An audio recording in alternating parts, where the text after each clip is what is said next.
You can instantly tell when an activewear brand doesn't know what it's doing.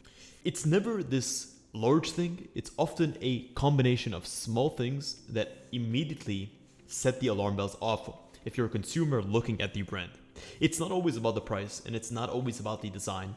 It's not always this one huge mistake. Most of the time, it's a full collection of small signals that come up time and time again that very clearly tell you that this brand doesn't fully know what it's doing. And this is a brand that hasn't been around the block. So today, I want to break down, as an experienced activewear designer and someone who has been in the field for the last 10 years, what these signals actually are.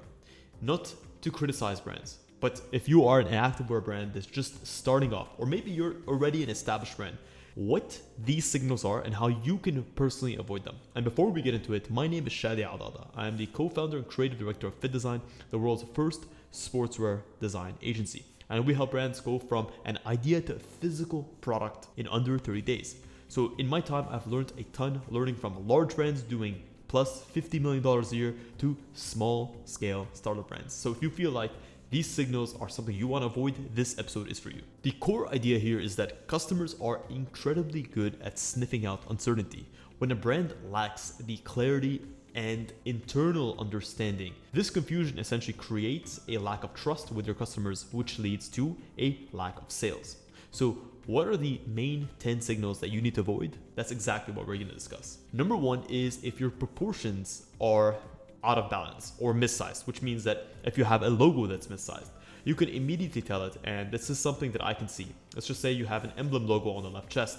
If it looks way too small for the type of logo, perhaps the logo has way too many details and it just doesn't print well on a small scale. Or if it's too large, maybe it is just that weird size where it's not quite a large logo, but it's not quite a small logo. It's in that weird spot between like 3.75 and 5.5 inches. And of course, it depends on what graphic you're using and where you're putting it.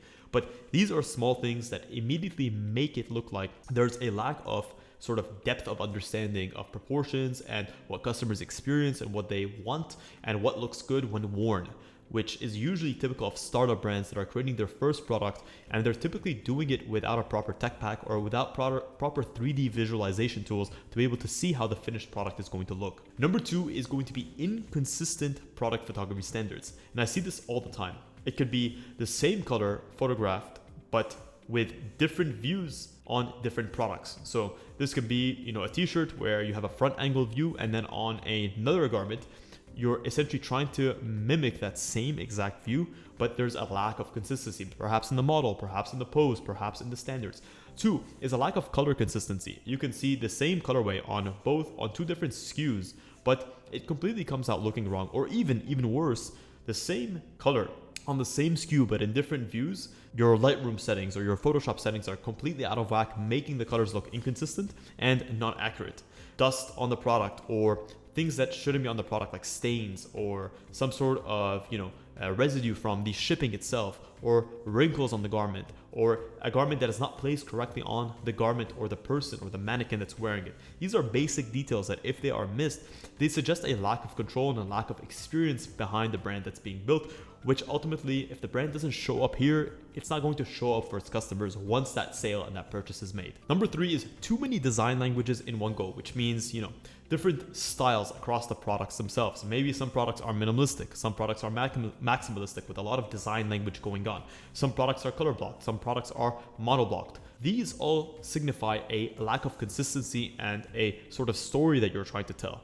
Two could be different logo treatments. Each and every single garment has, embroidery, heat transfer print, 2D silicone print, digital print, and there's no really rhyme or reason as to why that is. If you look at Lululemon, they tend to stick to one type of print across all of their garments unless it's absolutely necessary and it makes sense for a specific garment category. This is their standard reflective 3M reflective heat transfer print. On some garments that require more of a waterproofing, they apply a silicone logo. On some garments that have more of a thick textured terry fabric, they might apply an embroidered logo across their word marks. But in general, they tend to stick to one type of print. Usually you have different tones as well. So they'll use the same color but different tones of that color because they usually weren't able to hit that minimum order quantity. So what ends up happening is you have a t-shirt and a shorts that are meant to be that same teal color, but they're completely off because they're just going off of stock fabrics. This is an immediate way to see this is a brand that doesn't have consistency and a brand that isn't able to establish the scale that is needed to position itself as a premium brand, which means that this is an exploratory brand, not a brand that's here to stay. Next up is confusing product hierarchy. In every single product catalog, not all products are created equal. Some products are considered hero products that are the focus of the collection, and then some products are accessory products or core products or staple products that are meant to support and are meant to sort of add depth and breadth to the collection. If each and every single product takes the same exact spot across the collection, there's no clear hero, there's no clear entry point, you don't know what you're trying to target the customer with. If you look at most brands, they have a clear entry point into the brand, and then they have a product category or sub-ranges that you expand into as you discover yourself within the brand.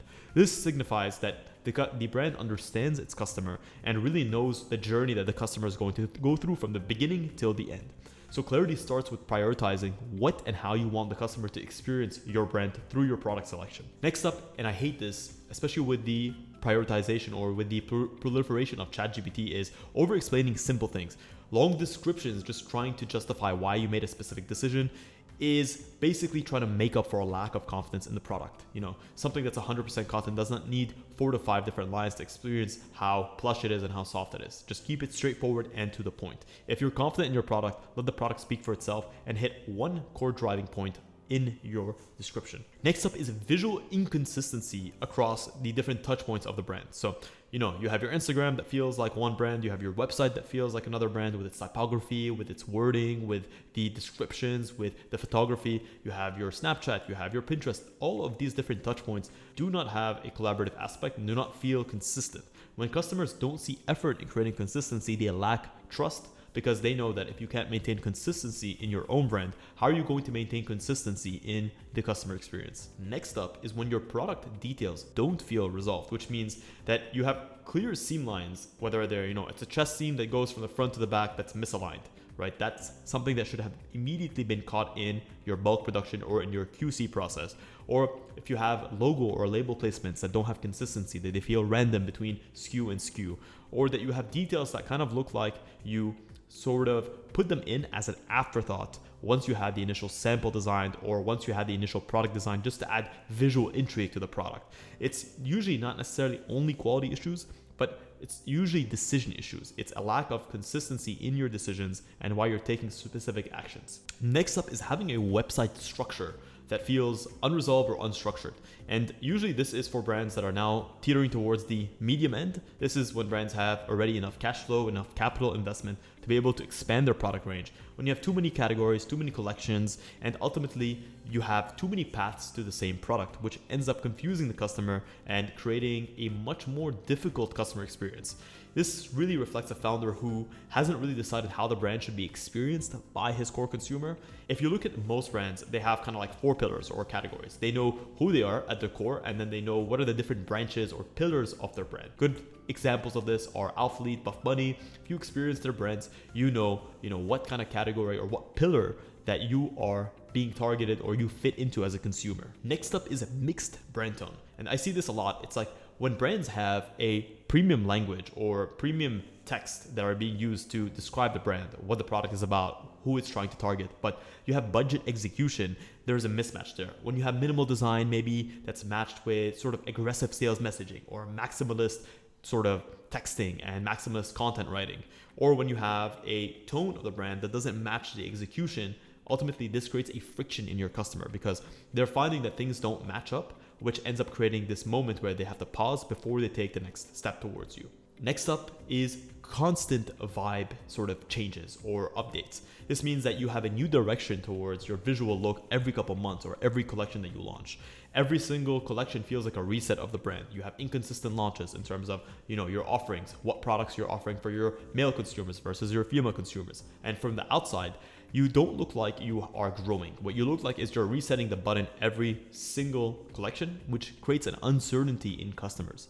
Because if there is uncertainty or there's a lack of growth, there's a inconsistency that you as a brand are able to provide the customer, which creates that area of I don't know if I can trust this brand to deliver on its promises. So the takeaway is that on its own, none of these individual points will completely erode your customer's trust. But as you stack them, it's like death by 1,000 cuts.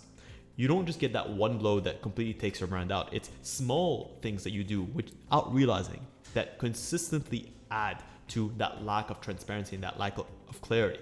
It's the clarity that creates the confidence with your brand. It's the confidence that creates the trust, and it's the trust that continues the momentum of the brand. So if you're a founder, don't necessarily ask yourself, does this one isolated aspect of my brand look good? It's how does my brand look from the outside in, and does it look like I actually know what I'm doing and that I know who I'm targeting? And if you guys enjoyed this episode and you want to build your own brand and you want to go from an idea to a physical product in under 30 days, you can check the link in the description to apply to work with us and to get a quote on your items and to see how we can help you turn this idea into a reality.